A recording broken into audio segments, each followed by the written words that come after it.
Muted. Good afternoon, everybody. Welcome to CURTA Precision Recruitment's free webinar on goal setting. Today's webinar is 6 ways to make your goals come true in 2016. Today's webinar is sponsored by Recruiters Connection. Recruiters Connection is a national directory for recruiters with an amazing job board. If you're a recruiter that's trying to get your name out there, you really should A, register with them, and B, have a look at their job board. They do attract passive candidates that recruiters have a hard time getting a hold of, and it's been a godsend for us. We recruit recruiters, and we do get a number of recruiters coming through their system. So again, it's the Recruiters Connection. Have a look at their website. You should at least register, and you should at least have a look at their job board. Let's get started. My name is Rebecca Sargeant. I'm the principal of CURTA. Most of you know who I am. I have been coaching individuals like yourself for over 20 years. During that time, the individuals I've coached not only have obtained their dreams of making lots of money, but they have also done this by finding self-balance so that they can enjoy their fruits of their labor and enjoy their family, enjoy their lives, and enjoy their friends. We really do strive for a work-life balance. Now, today's seminar was put on because a lot of us know, and we have been taught since we were babies, that success does not come without hard work. I remember my parents, when I asked my parents what they were doing, and these are two very strong entrepreneurs. Every time you asked them what they were doing, they would always respond back with, work, work, work, work, work, work, work. It didn't matter if you asked them at 5 a.m. when they got up, or if you asked them in their sleep, or if you asked them at 12 o'clock during the day. They were always working. Now, if you're anything like me, coming from a household like that, that makes you go screaming, running out of the house because they're programming you that you're going to be working hard for the rest of your life, no matter what it is. And you might achieve some success, but you might not. It's risk versus reward. What I learned after running away from the house is these great entrepreneurs had left me with some really interesting programming. They would teach, if you were in the garden, you were working. If you were walking the dog, you were working. If you were sitting at your desk watching TV, it didn't matter, you were working. Most of us don't realize that nowadays we have a cerebral job.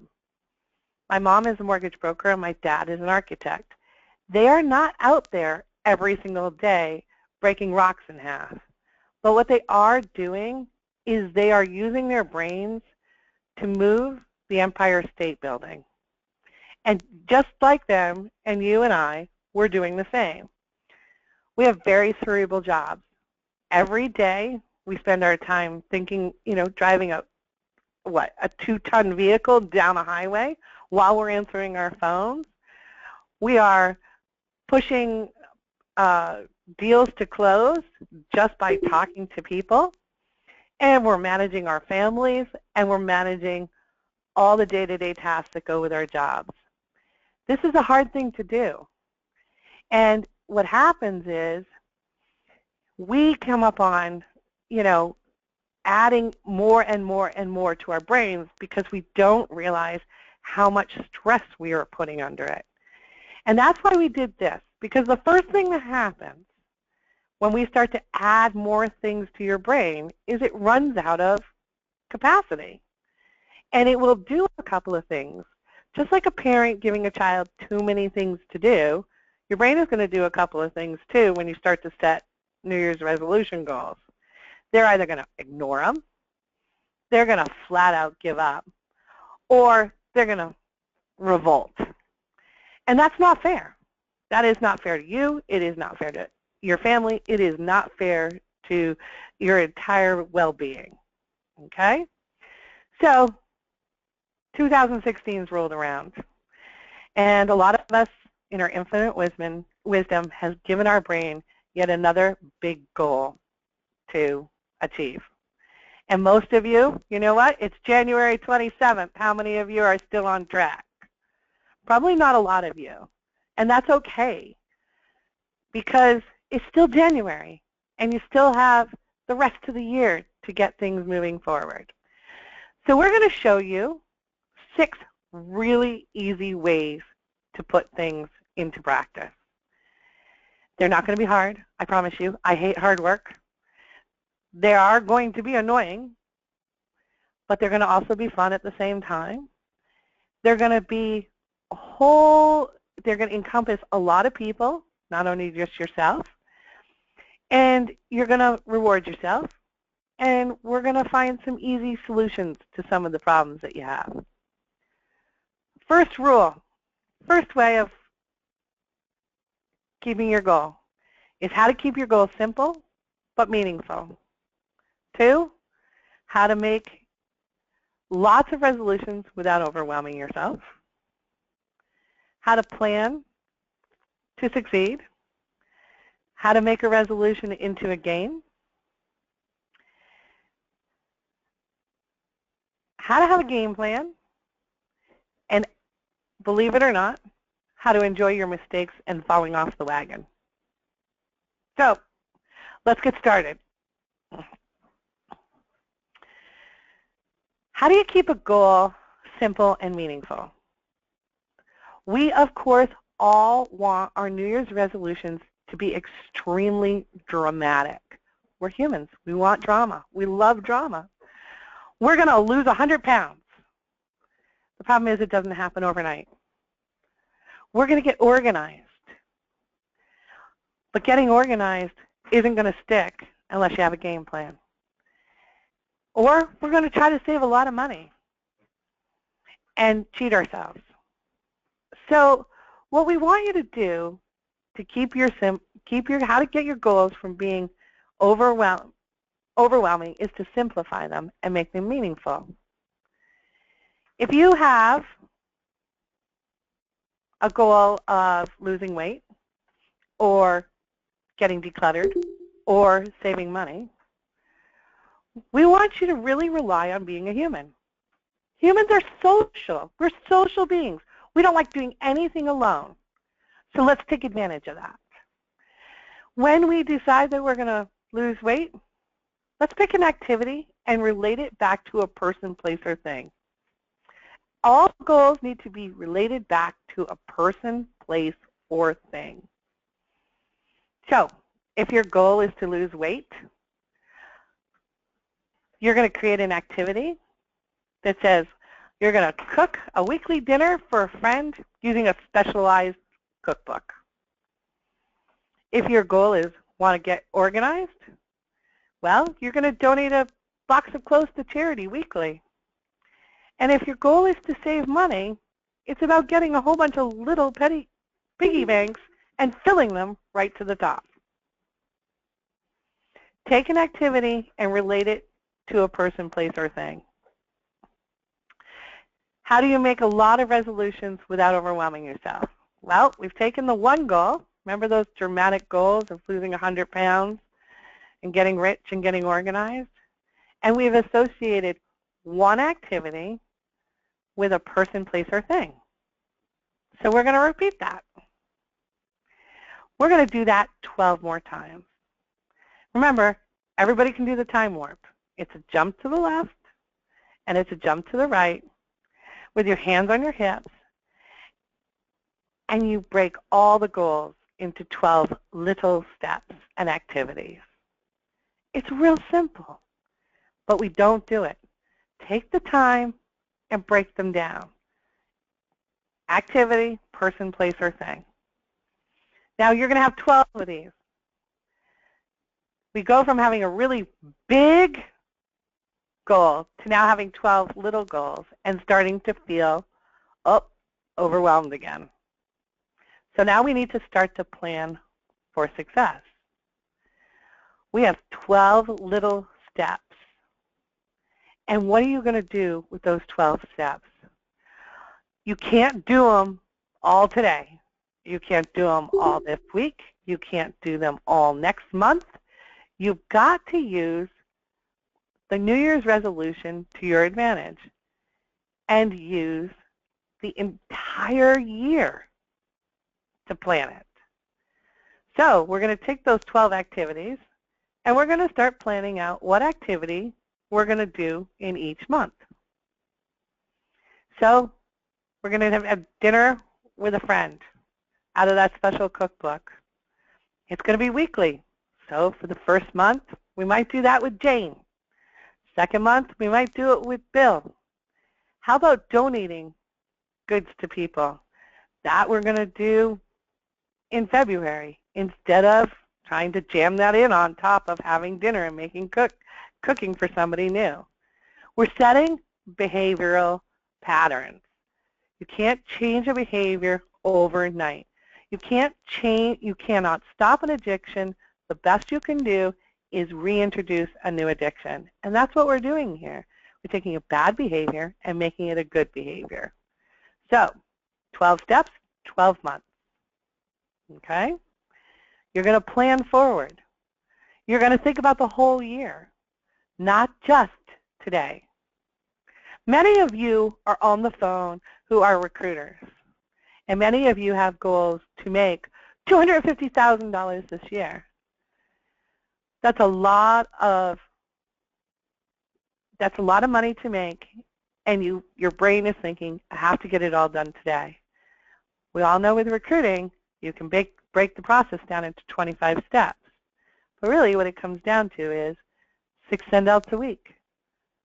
Just do 6 send-outs a week. For January, concentrate on 6 send-outs a week.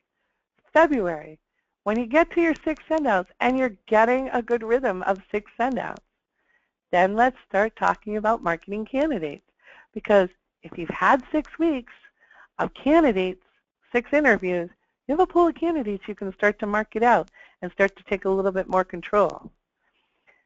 You work it over the entire year. Okay?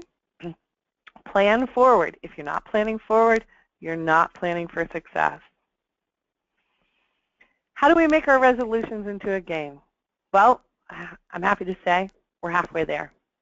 We've all heard the adage, they won the battle but lost the war. The goals are about every minute of every day and every month. And everybody likes to win. So what we're going to do with our resolutions is we're going to turn them into a game. We already have the little activities that we need to achieve. And every time we do them right, we're going to move closer to a prize. Every 10 times that you have dinner with Sally and cook out of that book, maybe you treat yourself to a movie. It's not about beating ourselves up. It's about rewarding good behavior. It is so funny how many people beat themselves up. It's easier to beat yourself up than it is to reward yourself. As I coach top executives and I coach top performers, the first thing I say to them is, how are we going to reward you for meeting your goal? And they shrink back and they say, oh, no, I don't need a reward. BS. We all need a reward. We're going to make the rules fit for you. Okay? It's funny how so many of us will go out of our way to not reward ourselves with ice cream. But oh my God, the moment something goes off the rails, the first thing we do is punish ourselves with ice cream. I know 10 of you in here at least do that. You're having a bad day? Go get an ice cream. Go get chocolate. Instead of celebrating your successes and making it a positive. Out of this entire program, I can guarantee you that this is going to be the hardest thing for you. We are conditioned not to reward ourselves for good tasks. We are taught Bad behavior needs to be punished instead of good behavior needs to be rewarded. So every time you do something right, every action that you've done right, I don't care how many times you do it right, I don't care how many times, it equals a prize. Give yourself a prize. If you want 6 send-outs in a week and you get those 6 send-outs this week, you should go to your boss and ask him for the rest of the week off. He might think you're insane, but if you get 6 send-outs consistently every week, you're going to be hitting a minimum of 2 hires a month. 6 send-outs, 6 send-outs, 6 send-outs. I don't care when they come. There's the prize. Okay?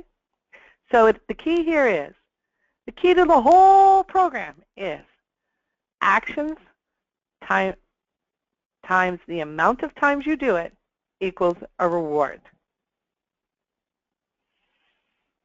Guaranteed, you're going to have the hardest time with that one.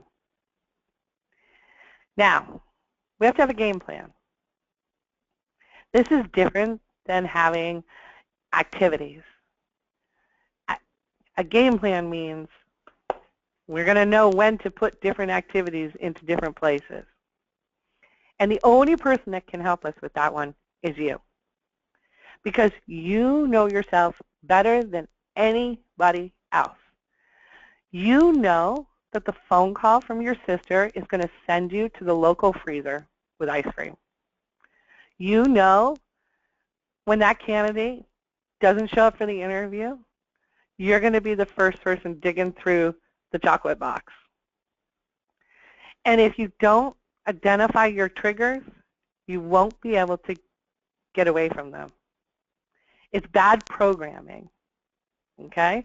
It's my favorite. My favorite one is, my feet really hurt from these crappy shoes, but I'm saving money so I can't buy shoes. That's not fair. That's not fair to anybody. And you need to know that. Okay? Stop bad programming. Be honest with yourself. Know what's going to make or break you. And let's make a list of them. Let's make a list of triggers. Because if you know the trigger, we can diffuse it. First step is admitting it drives you insane. Now we can talk about options. The phone call that drives you nuts. You have an option. The option is let it go to voicemail. Wait 24 hours to respond to it. And maybe get some help. Maybe have somebody help you. I know for recruiters, what will blow up my desk hands down across the board is when a client comes back and says, we didn't like the candidate. There's a recruiter out there that told me what she does. And I thought it was the best thing in the world. She hates giving bad feedback. It takes the wind out of her sails. She hates calling people and telling them they didn't get the job. So she created an option for herself. So she doesn't get derailed. She tells the candidate at the beginning of the interview process that she hates giving bad feedback. And if they didn't get the job, that she will send them an email letting them know that they didn't get the job. Because she really hates giving bad feedback. Candidates are thrilled with that. It doesn't eliminate them for other job opportunities. It just eliminates the bad feeling from the recruiter. Now, if we have options, we also have to practice them. It's amazing how many people know what to do in an emergency. I can guarantee you, everybody in this room, if you saw a car crash in front of you, would know to dial 911. You know it. How many people have opened their phone and gone, what is that number? Or they'll tell somebody else to do it. It's amazing, emergencies. There's 10 people running around screaming, call 911, call 911. But nobody's ever practiced dialing the numbers. You have a better chance of getting CPR from a perfect stranger because they've had to practice it than to have that stranger pick up the phone and call an ambulance for you. This relates right down to your life. You need muscle memory to know what to do when a trigger comes up. You need to practice it. Have your phone ring. Have somebody call your phone. Use your cell phone. Call your phone. That's the candidate calling you back for bad news. Instead of answering the phone, send out the email. It's your sister calling. It doesn't matter what it is. You need to practice the response. Always practice the response. Athletes do this to win.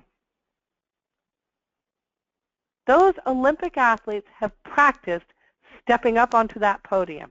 They have practiced breaking through the little tie at the end that says, winner, because then they know what the feeling is like. You need to do the same thing. Find your little triggers and reprogram your brain.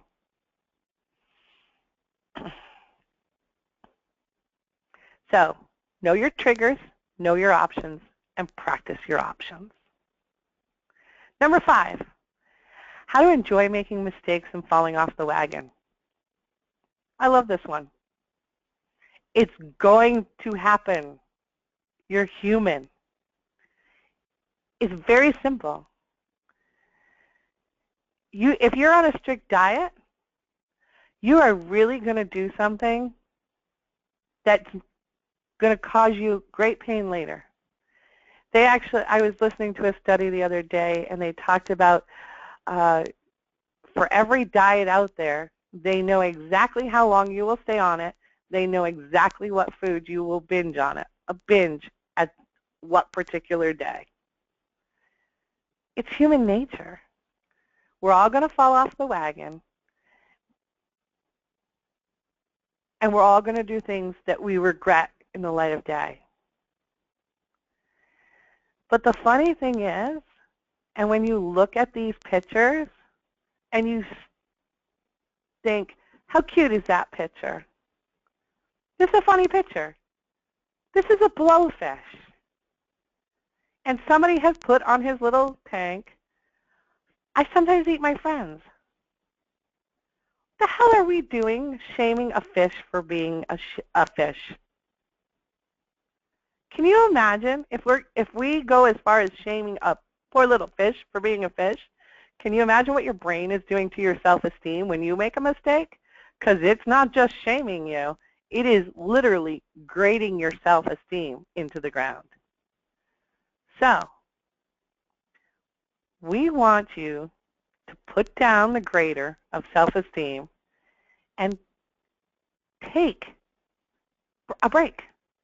Give yourself a break.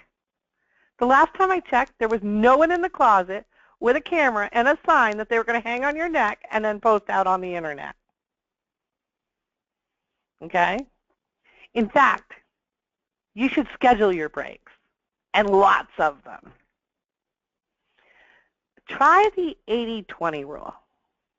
Be good 80% of the time and be downright awful 20% of the time. Oh my God, go out of your way for that 20%. I have friends who live on our street, and they are 40-plus years old. They do paleo diet. They look better than any 40-year-old has a right to look. Okay? And they live and die by this rule. 80% of the week, they are really good. But 20% of the week, they plan a huge blowout. So they plan going to a really nice hamburger place and getting the most greasiest hamburger you could ever imagine. And they do exactly the same thing we talked about in slide 1. They associate an activity with a person, place, or thing. They bring friends with them. Imagine planning your mistakes. Imagine going the extra mile to know that you're going to get to splurge later. We do it to children at Christmas time, don't we? If they're good for the month of December, we'll give them presents at the end of December. We forget that we need to do that as adults. So I always use the old adage of think about a white dress, an absolutely perfectly white dress, and there's at least one person in this crowd that wants to throw 1 cup of mud on that dress.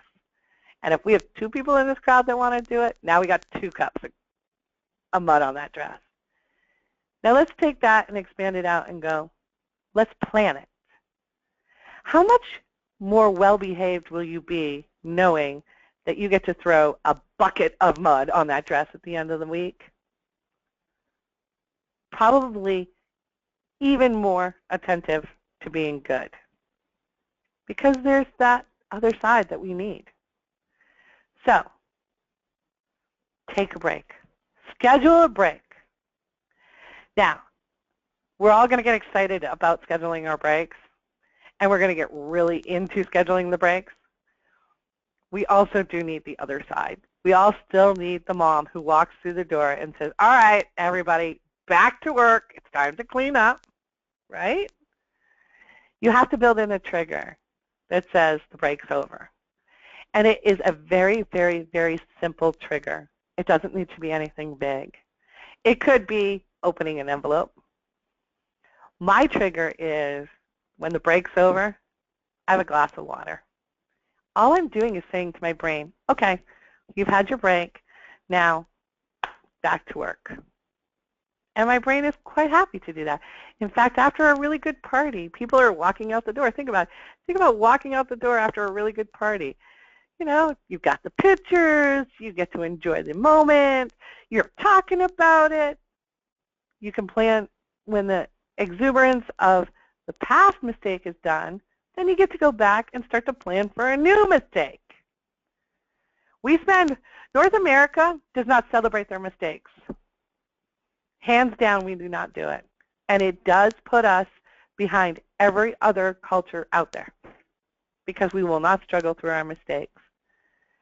I'm here to say, enjoy them, because the only way you're going to get ahead, and any entrepreneur and any top producer in this environment here today knows the only way you get ahead is by making huge mistakes nobody else is willing to do. So take some time and enjoy them. All right. That's it. Those are the 6 steps. So let's do the time warp again. How do you keep your goals simple but meaningful? Make them an action, take an activity, and relate it to a person, place, or thing. Goals are activities lumped together. 2, how do you make a lot of resolutions without getting overwhelmed? Break them down into 12 small resolutions. How do you plan for success? Plan it forward. Look at the whole year. Don't just think, well, it's January 27th and I haven't done anything for that mutter that I said I was going to do. Well, that mutter is 6 months out. I still have 6 months to go. Don't give up. Plan forward. How to make a resolution into a game. Take those little activities and those actions. Tell me how many times you have to do them before we send you a present. Hardest slide in this program is the reward. Guarantee it. Guarantee it. I would love to hear back from people how hard this slide was for them. How to make a game plan. Know your triggers, know your options, and practice your options. And last but not least, how to enjoy your mistakes and falling off the wagon. For God's sake, schedule your breaks and have an end of break trigger. So, to make your lives even easier, we of course, this is the latest and best thing with webinars.